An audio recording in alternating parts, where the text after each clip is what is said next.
Good evening. We begin tonight with the latest on a massive barn fire in the city's rural South End. Multiple structures went up in flames overnight, killing a horse and several chickens. The fire broke out around 12:45 this morning in the 3000 block of 8th Line Road south of Metcalfe. CTV's Dyson joins us in studio with the details. Dylan. Stefan, firefighters say this was an extremely hot call given the size of the fire, with many hazards on site as well. When fire crews arrived on scene, they found 3 barns up in flames. While managing such a large fire, crews also had to navigate downed live hydro wires, collapsing structures, and fuel tanks beside the barns, which required constant water to keep them cool to stop them from exploding. During the 2 hours it took firefighters to get the scene under control, there are also concerns about the fire spreading, given the current dry conditions in the area. One thing we worry about are the embers that can catch fire when they're wind-driven and move to other places that are dry. This happened at this fire, so many hay piles caught on fire and brush piles. We brought in a brush truck and extinguished those fires, but the conditions in Ottawa right now are dry, so people need to be mindful that those embers could hit a spot that's dry. Ottawa Fire says that while the property owner was able to remove most of the animals from the barn, 1 horse and several chickens did die. No civilians or firefighters were hurt. Crews also managed to prevent the fire from spreading to the home nearby on the property. At this time, it is unknown what started the blaze, with the cause of the fire under investigation. Stefan. All right, CTV's Dyson reporting live for us tonight. Thank you, Dylan. A warning from health officials in Kingston tonight after more than 100 people became sick from a parasite that causes stomach illness, and they still don't know where it's coming from. CTV's Katelyn Wilson joins us live now with the more details on this. Katelyn. Yes, Stefan, the parasite called cryptosporidiosis causes gastrointestinal symptoms. Health officials say water samples from several locations throughout the Kingston area and from the water treatment plant have all tested negative. According to the Southeast Public Health Unit, there are 114 confirmed cases so far. Officials say the parasite is caused by ingesting contaminated food or water and is spread through contact with infected feces from people or animals. It can cause diarrhea, nausea, vomiting, and fever, and symptoms can start in as little as 2 days or up to 10. The vast majority of people will be able to recover in the comfort of their house. And, the key things are, of course, maintaining hydration and having an appropriate balance of electrolytes. So not just drinking water, but also having the appropriate balance of salts and sugars as well. But some people can get pretty sick from this, especially people who are immunocompromised. In order to minimize the spread, the health unit is urging people to stay home when sick and for at least 48 hours after diarrhea stops. People are being asked to wash their hands often, especially before eating, cooking, and feeding children. The health unit says hand sanitizer does not work on the parasite. Stefan? All right, thank you for this, Katelyn. We have extended coverage of what you need to know about the parasite causing cases of stomach illness in Kingston. There are more stories online at ctvnewsottawa.ca. Still ahead, countdown to CHEO Telethon, how life-changing care is helping a local teen heal from an eating disorder. After a cool start to spring, it seems the weather has finally turned. A streak of above-average temperatures has arrived in the capital, and while many are enjoying the heat, there are concerns for some residents. CTV's Tyler Fleming joins us live from the Bell Media balcony tonight. Tyler. Yeah, Stefan, it's really beautiful out here today, and on a day like this, you go to a patio or you hit the beach. It spells out fun for a lot of people, but for those living without air conditioning, it can pose real challenges. No dog days of summer yet, but it is hot out. Patios are popping up and so are flowers. It'll be great for growing. And at Knippel's Garden Centre, customers like Catherine Arquet are getting ready to plant. Well, a lot of annuals for color. Dianthus is a nice one. It's heat tolerant. Owner Kennedy Johnston has a trick for proper planting during long stretches of heat. Plants are growing, so they're pushing out a lot of new growth, so that's stressful for them. So they need the water to support that. Little Alia likes water too, but Planting her feet in the water at Mooney's Bay Beach is all about cooling down and having some fun in the sun. Seeing our daughter just be able to play freely in such a big, beautiful space and enjoy the sun, there's just nothing like it. City beaches remain unsupervised until June 20th. Days like this, pushing up to 30 degrees, require hydration, sunscreen, and watch for signs of heat stroke like heavy sweating, headache, and nausea. Number one is to try to take breaks from the heat. Whether it's in the shade and air-conditioned areas. And heat can pose a threat for the vulnerable population, especially those living without air conditioning. July and August are when things hit. According to ACORN Canada, nearly half of low-income tenants lack AC, and the group is pushing for mandatory cooling in rental housing. We want the city to enact a maximum heat bylaw so that landlords are required to not let the heat go above 26 degrees. It's nice. It's pretty warm today. For little Alia and her family, the hope for summer is more hot, sunny beach days just like this. And building lots of sandcastles in little cities over here. And yeah, it's just the best. Now, when lifeguards start their shifts later this month, the supervised beaches in Ottawa, which is Mooney's Bay, Britannia, Petrie Island, and Westboro, they'll be open daily from noon till 7 a.m. And the wading pools, well, they'll open around the same time. Stefan? That's CTV's Tyler Fleming reporting live for us. Thank you, Tyler. And here's a live look through our Centennial Glass Sky Cam. It is 28 degrees outside currently. Jackie is also upstairs and outside tonight and joins us for a first check on the forecast. Jackie. That's right, Stefan. We're taking a live look at our weather from the Capitol Barbecue patio. And again, as Tyler mentioned, a gorgeous evening. The sun much lower now, so things are starting to cool. A lot more shade, and that is helpful for an evening like tonight. No precipitation in sight either, and that's the good news. Right now, temperatures across eastern Ontario sitting around 29 degrees, especially along the valley and here in Ottawa and Kittigan-Zibi. It's cooler down by Lake Ontario, 19 degrees for Kingston, at 24 in Brockville and Cornwall. Montreal, though, in Montreal, mix of sun and cloud, 27 degrees is the current temperature. As we look towards our overnights, cooling down to about 14 degrees. We still have those southerly winds moving through, so things keeping quite warm for our overnight. Tomorrow, we could see a 30-degree day. We didn't quite hit that for our temperature, but we still have a couple of hours before the sun sets. Mix of sun and cloud anticipated for tomorrow. Enjoy the weather, not just today, but tomorrow as well. The Friday late evening into Saturday, we are anticipating some rain moving through. Those details and more in just a bit. Stefan. Thank you, Jackie. And with this warmer weather, Ottawa police are reminding residents about window and balcony safety after a young child fell from a balcony yesterday. This happened in Stittsville at an apartment building near Abbott Street. Few details have been released so far, but police say the child fell from the 4th floor and is in hospital in critical condition. Police say this is the 3rd incident involving young children falling from high-rises in the last month. Late April, a 4-year-old boy died after falling from an apartment window in Sandy Hill. In the meantime, police are looking for witnesses after a racial slur was discovered on a mural in the downtown core. Officers were called to Rideau Street near Nelson Street on Tuesday. They found the vandalism on the mural on the side of the Loblaws. The Hate and Bias Crime Unit is leading the investigation. And a 57-year-old man is facing charges in connection with a stabbing on Rideau Street. A man suffering from stab wounds boarded an OC Transpo bus yesterday morning in the area of Rideau Street and Friel Street. Police say the victim was on the sidewalk when he was stabbed in what appeared to be an unprovoked attack. He suffered serious but non-life-threatening injuries. Concerns tonight about a high-risk offender now living in Ottawa. He has a history of violently sexually assaulting strangers. And while the law says he is eligible for day parole, police worry there's a chance he could commit these crimes again. CTV's Natalie Van Roy has more on this. Natalie. Stefan, Ottawa police put out the alert to warn the community, but have not said where in the city he is now living. A warning from Ottawa police about this high-risk offender now living in Ottawa.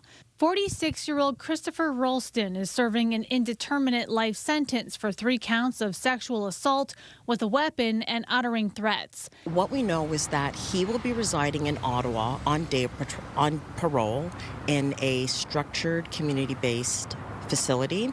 The offenses happened in Toronto and in 2002. Police say he poses a significant risk to the community, particularly women, given his history of violent stranger sexual assaults. If women and girls are scared in the community right now, and the people that care about them, that is a very normal, natural response. And yes, we are concerned. What we want to see is the conversations getting wider and us talking about why violence against women is still happening. It's not clear what neighborhood he will be residing in. Ralston is subject to a curfew. He has several conditions, including reporting all friendships and relationships with women, no direct contact with the victims of his offenses, not consuming or buying alcohol, and no association with anyone he knows or believes is involved in criminal activity. We urge people not to connect with him, not to contact him or speak with him. Ralston is being monitored by the Correctional Service of Canada and the High-Risk Offender Management Unit. Anyone who is aware of potential breaches to his condition is asked to not approach him and instead call Ottawa Police's High-Risk Offender Unit. Stefan. All right, CTV's Natalie Van Roy reporting live for us. Thank you, Natalie. CAA has released its annual list of the worst roads in Ottawa, and a familiar name has claimed the top spot. Carling Avenue was voted the worst road in the city for the 21st year in a row. The list is based on nominations from drivers, and those who drive along Carling say the results aren't surprising.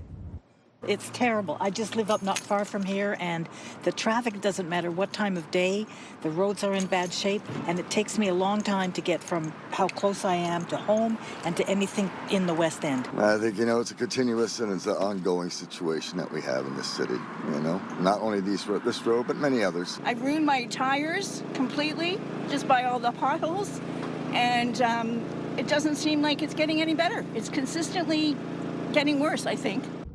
Bronson Avenue claimed the number 2 spot, followed by Bank Street and Richmond Road. No Ottawa spots made the list of the top 10 worst roads in the province this year. The federal government has unveiled an ambitious plan for the future of artificial intelligence in this country. They're calling it AI for All, and it forecasts massive economic growth, business adoption, and job creation. But it leaves many questions unanswered, namely around security. CTV's Mike Licouture has more. So this is an AI-driven product. Artificial intelligence is becoming the norm in a growing number of products and places. It's why the federal government released its strategy to harness the technology while also placing safeguards around it. That's AI governed by Canadian values. AI that is accountable to Canadians. AI that serves all Canadians. The broad goals of the plan are to boost AI use in businesses from 12% today to 60% by the year 2034, to build a world-leading supercomputer in order to increase Canada's sovereign infrastructure in 5 years, and to give all Canadians access to free AI literacy training. Under our strategy, the government will introduce new legislation, regulations, and standards to protect your data, your privacy, your children. So far, there are no timelines for those safeguards. Experts are also concerned about maintaining our digital sovereignty through Canadian-owned and managed data centers and clouds. And some say the government needs to think bigger than this current plan. 850 megawatts, right? That was the proposed scale by 2030 of the sovereign kind of infrastructure build they're looking at. That's less than 1/50th of what the private sector in the United States is expected to have online in 2 years. There's also a concern over how AI could affect jobs in this country. One estimate from the Conference Board of Canada would see 535,000 jobs created by the year 2045 as a result of AI.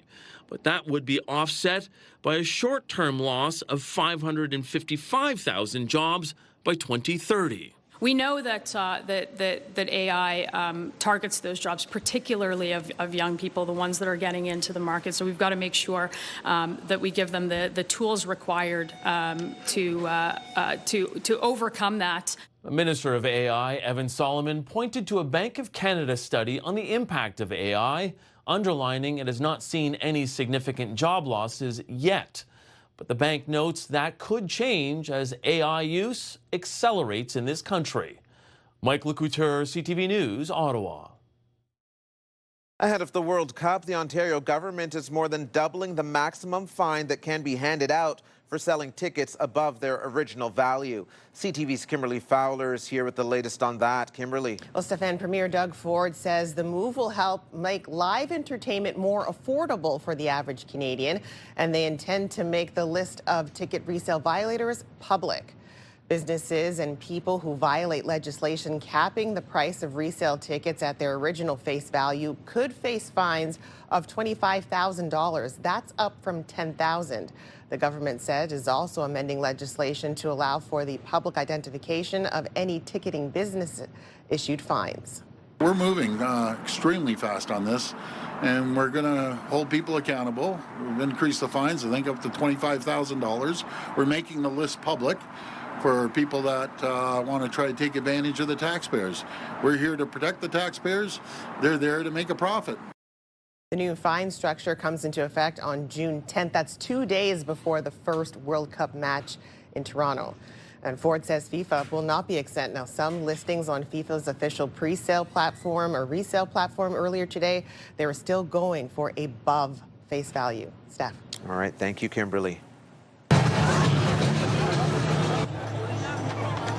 Coming up, we take a look at some good things happening in the capital, including the return of this delicious event and its quest for acclaim that would come with international fame. We'll explain a little later. Jackie. Well, thanks so much, Stefan. Taking a look at tomorrow's temperatures, we're starting off at 18 degrees. The mix of sun and cloud will carry us into the late evening. There is a chance that we could see some showers later in the evening, but it will likely be into the overnight for Saturday. Those details after the break. For now, here's a live look through our Centennial Glass Sky Cam. It's 28 degrees out right now, overlooking Sussex Drive on this beautiful evening.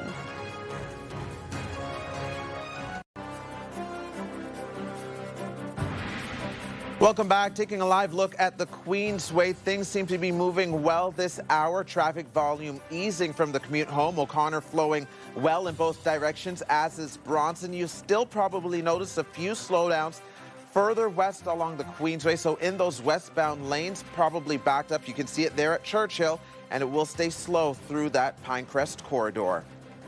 Well, every Thursday, we want to put the spotlight on 3 good things happening in our city. That's right. We begin tonight with an event for our shawarma lovers. Jackie, was so delicious last year. Shawarma Fest is set to return to the Byron Market this weekend after last year's inaugural event. It's taking place on York Street this Sunday from 11 to 7. Ottawa's top shawarma restaurants will be competing for the title of Best Shawarma in the city. There will also be live DJs and cultural performances. And get this, Jackie, an attempt to break the world record for the longest shawarma sandwich in the world. Oh my God, you were there last year. Oh yes, I was a judge last year, and I definitely had a lot of garlic breath, but it was so worth it. I just warned everyone, I was like, I judged a shawarma competition. I ate a lot of great food. Lessons learned going into this one? Just keep eating. There you go. There you go. Come with an empty stomach. Well, that's not the only event that is happening this weekend.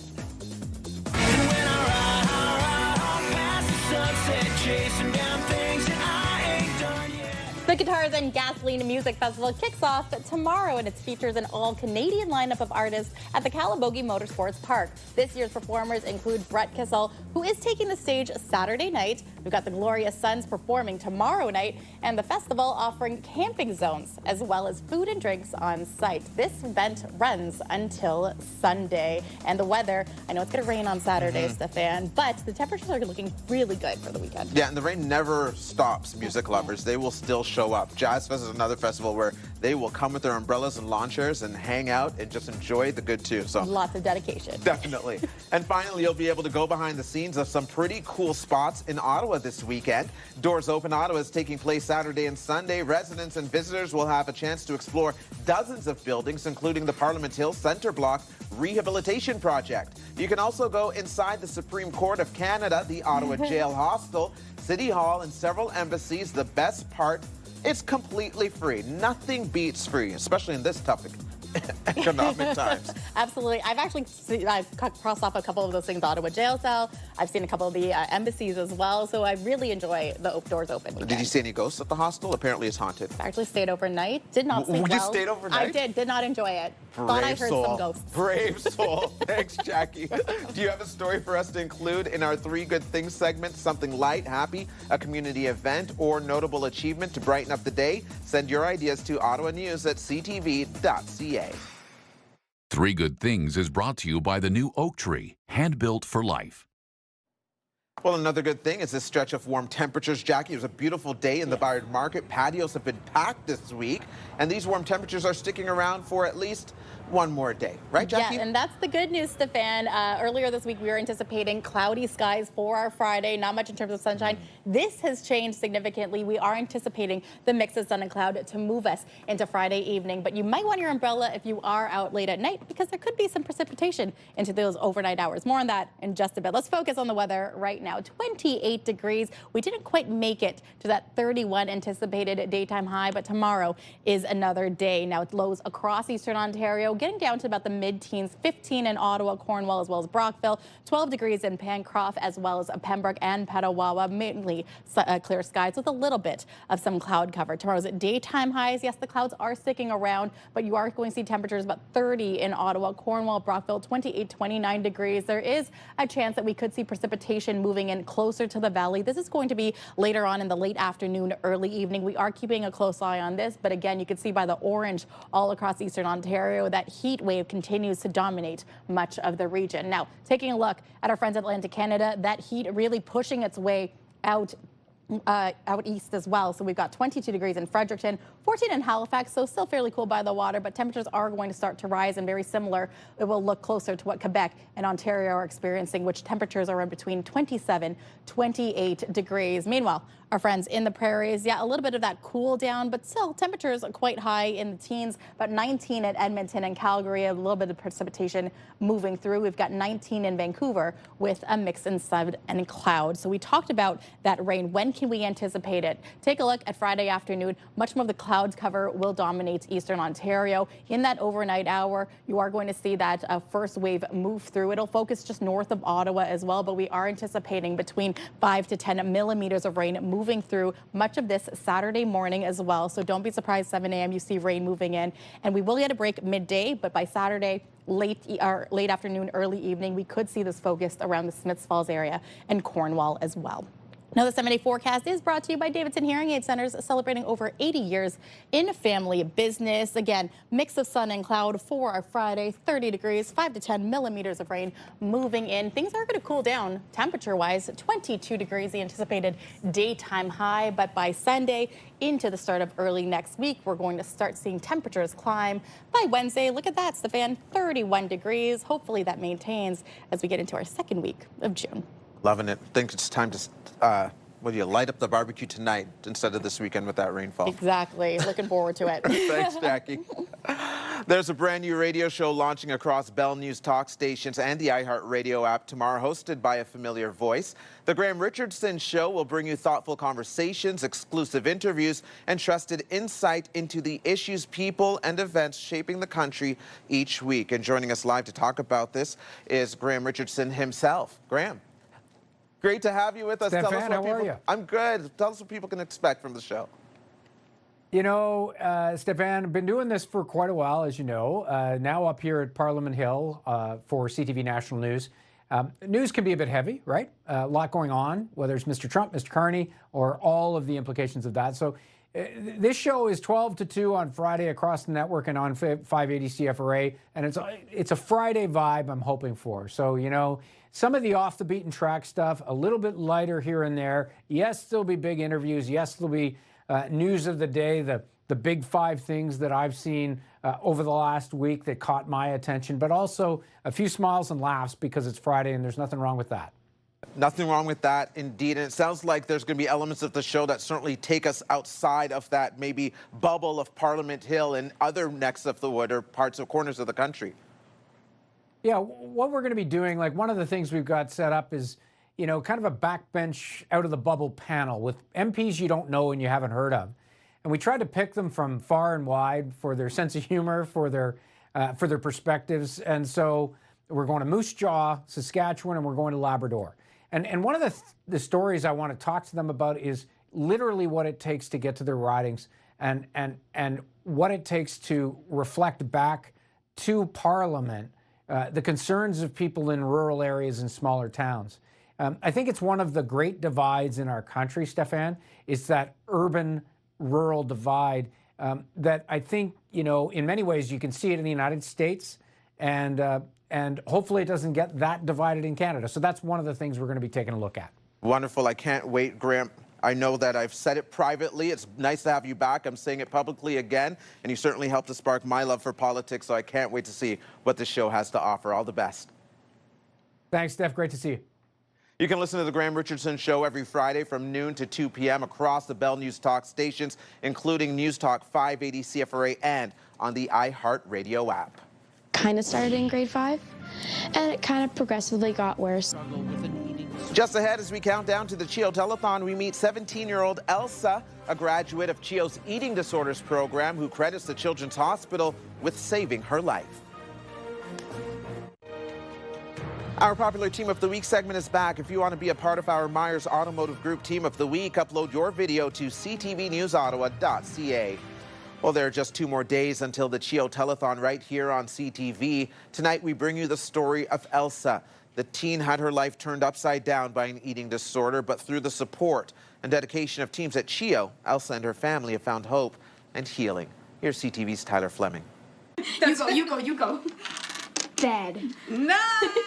On family game day, letters scattered across his Scrabble board spells out fun. You go. And for 17-year-old Elsa Barlow, the pieces are finally starting to come together. I have a great circle of friends. They're awesome. I work as a swim instructor. I teach kids how to swim, which is really cool. And I'm a lifeguard too, so saving lives. But not so long ago, she was the one needing help. Kind of started in grade 5, and it kind of progressively got worse. Elsa's struggle with an eating disorder slowly took over, and by grade 8, I felt numb. I knew that I was weak. She lost weight, withdrew, and stopped being herself. Her parents, Craig and Christine, needed help. They would ask me, "Why are you doing this? Like, why can't you just eat? Why can't you eat your favorite foods?" And it was like, I can't. I don't know why. I just can't. It was probably one of the darkest times of my entire life. Elsa was referred to CHEO, where doctors delivered a stark warning. I was not healthy. I just remember my world collapsing. Swimming, Elsa's identity came to an end, and CHEO's eating disorder team stepped in. Doctors, therapists, dietitians, and nurses like Janice Cox. It's usually just the same nurse, so when I see them every week or every other week, or sometimes, once a month, depending where they are in their program, it is a bit more comforting. Go ahead. Elsa also worked with clinical psychologist Dr. Elizabeth Kwan. Our main treatment that we use is called family-based treatment, and it's working with the family, but really working closely with the parents to help them to feed their child at home. CHEO is also leading new work in eating disorder care, including a first-of-its-kind partial hospitalization program in Canada, designed to help youth before they reach a crisis point, made possible through community support. Patients that have been through the inpatient hospitalization program can step down in order to have sort of a gradual transition back into the community.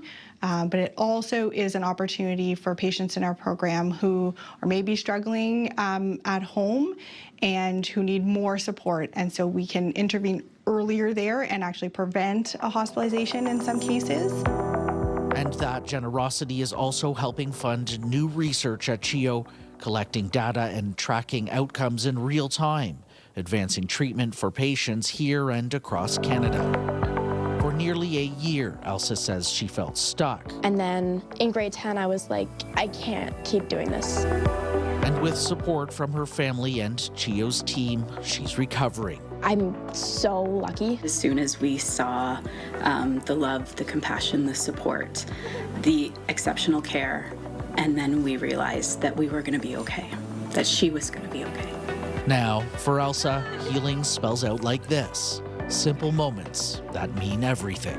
Not everybody has such supportive parents, a sister to lean on. But if it weren't for CHEO and my family, I would not be here today. And that's undeniably important.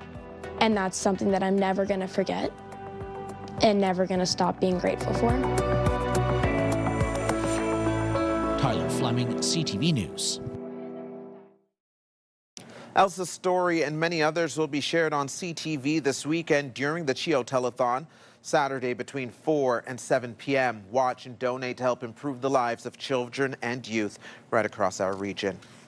Now, some other stories you need to know right now. Ottawa's Central Ambulance Communications Centre has received international recognition, designating it an accredited centre of excellence. From a caller calling 911 or calling for paramedic assistance, it means that each of our call takers are following the same algorithm to make sure that we're defining the right problem and defining the right priority to send the right response to the person in need. The designation is awarded to emergency communication centers that achieve the highest level of triage and dispatching, quality assurance, and clinical care. Ottawa's team needed to continuously exceed 97% compliance with call-taking protocols. New data shows elevators at O-train stations have broken down hundreds of times over the past 18 months. Most of them were along LRT Line 1, which saw 435 unplanned elevator outages between September 2024 and February of this year. Blair, Rideau, Lyon, and St. Laurent stations had the highest number of outages. Some of the most common causes were debris and salt, equipment failures, and issues with the doors. Plans are underway to install 2 new elevators. It appears Ottawa's real estate market is slower compared to last year. According to the Ottawa Real Estate Board, just over 1,600 homes were sold last month. That's down 10.6% compared to May 2025. Home sales have been down every month so far this year. The average sale price in May was $270,000. Exciting news for tennis fans. Victoria Mboko is teaming up with Serena Williams. The 19-year-old from Burlington, Ontario, made the announcement on Instagram today, saying she is honored to share the court with one of the greatest athletes of all time. She'll be partnering with Williams at the Queen's Club tournament, which begins this weekend. Earlier this week, Williams announced she was coming out of retirement and accepted an invitation to play doubles at the grass court event. They will now have their fingerprints in photos taken digitally, and it essentially will replace the old passport stamp that we're used to on our passports. Coming up, what Canadian travelers heading to Europe need to know about a new security system that is causing delays and long lineups at some airports. Get the latest live local breaking news. Sign up now for our morning and evening CTV News Ottawa newsletter. The best local content from CTV News, Your Morning Ottawa, and News Talk 580 CFRA. Get it all in one place. Sign up now at ctvnewsottawa.ca. The CTV News Ottawa newsletter is brought to you in part by CAA Business.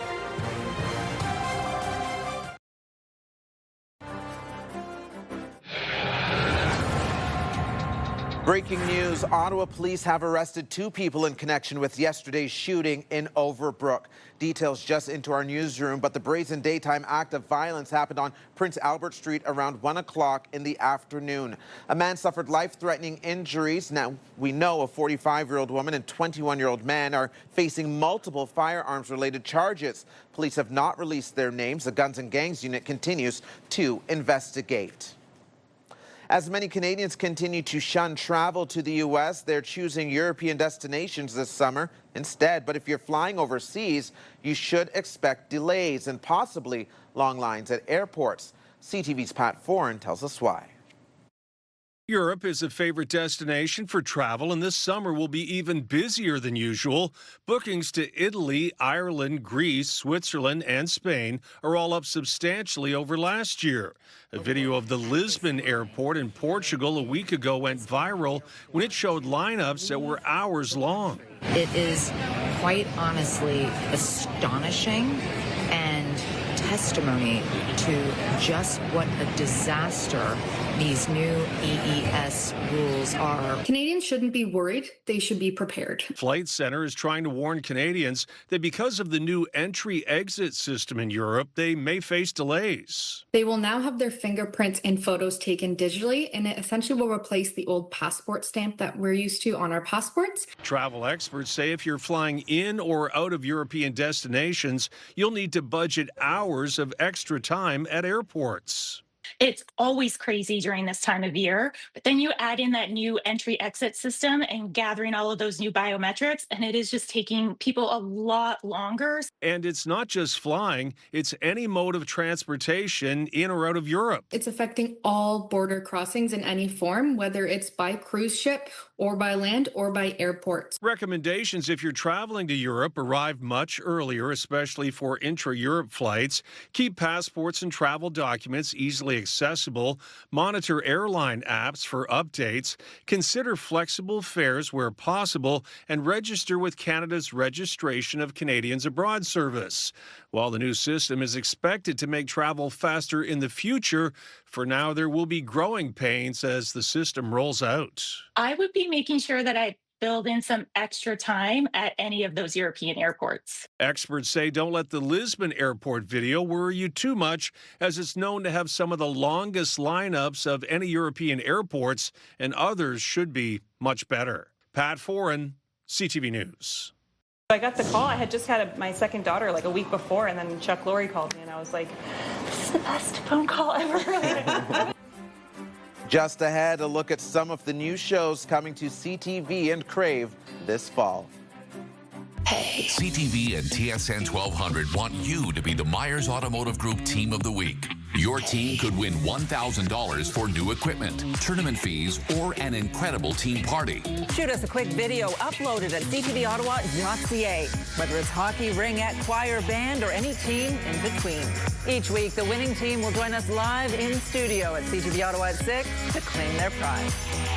Enter today for your chance to be Myers Automotive Group Team of the Week.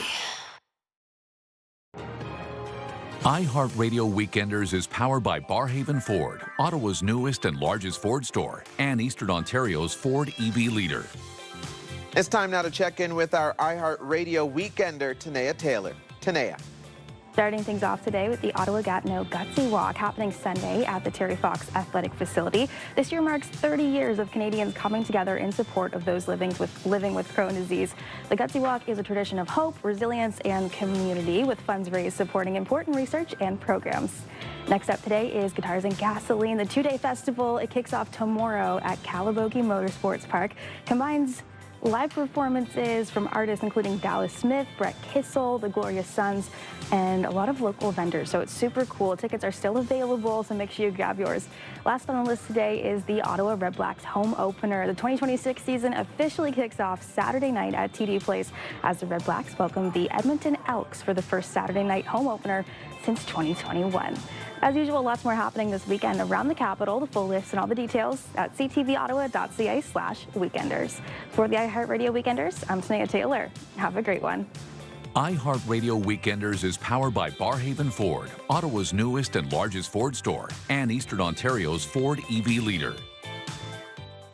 It's a big day for Bell Media, the parent company of CTV News. The stars are in Toronto for the annual upfront presentations, where the company reveals the new shows coming to Bell Media platforms. CTV's Andrea Case has more.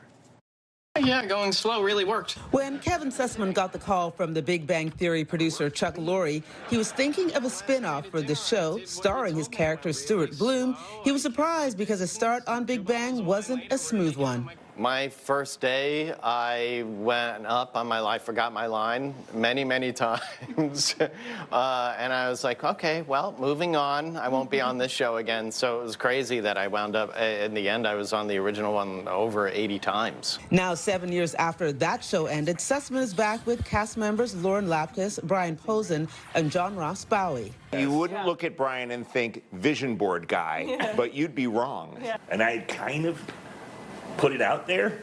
I won't say I manifested the show. You manifested it. But there was a little bit of me going, I said Chuck Lorre into I did a little Beetlejuice, where I would say Chuck Lorre into the mirror. I'm sweating telling you this in person. but I really did that. And that's why my wife, when he called, she was like, oh my God. The premise of the show is Bloom accidentally breaks a space-time device, triggering an apocalyptic event, forcing the team to travel from universe to universe to restore reality. I got the call. I had just had my second daughter like a week before, and then Chuck Lorre called me, and I was like, this is the best phone call ever. I have a job, and it's going to be cool. So it was very exciting. For Canadian actor Scott Speedman, being back here at 299 Queen Street, Bell Media headquarters, brings back a lot of memories. Do you remember Speaker's Corner? I was driving along Queen Street. I think I got diverted. I knew about this thing that was happening. A lot of kids were auditioning for Batman Forever, the Boy Wonder part, and I was driving along Queen Street. I was actually trying to get to McMaster. I was seeing my friends. They were at school already, my older friends. I was still in high school, and there was enough traffic. I pulled the double park, pulled over, ran in, put my dollar in the Speaker's Corner and said, you know, I want to audition for Boy Wonder. And then my mom got a call like 3 days later or something to come audition, and I did a couple of auditions for Mally Finn, the casting director for Warner Brothers, who was here, and the rest is history. He didn't get the job, but a career was born. Speedman returns for season 2 of his show, Florida-based PI R.J. Decker. This year, he also takes on the role of executive producer. Andrea Case, CTV News. It's like getting ready for the first day of school, so we can't. Coming up, a look inside the Toronto Stadium, which will host a FIFA World Cup game in just over a week. Jackie. Thanks so much, Stefan. We have another potentially 30-degree day for our Friday. Mix of sun and cloud, but into the overnight Saturday, we are likely going to see some rain moving in. Saturday, anticipating between 5 to 10 millimeters of rain, and Sunday, yeah, there is a chance we could see some showers. So enjoy, not just this evening, but tomorrow as well. Here's a live look through our Centennial Glass Sky Cam. 28 degrees out there right now. Beautiful view of Sussex Drive here in downtown Ottawa.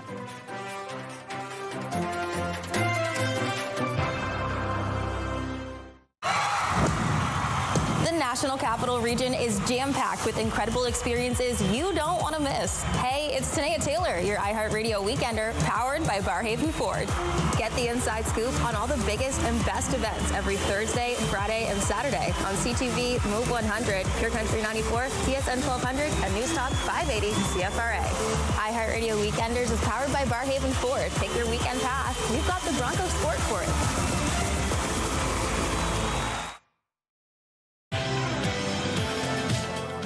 Tomorrow on CTV, Your Morning Ottawa, football season is back. The Ottawa Red Blacks stop by our studios ahead of their home opener.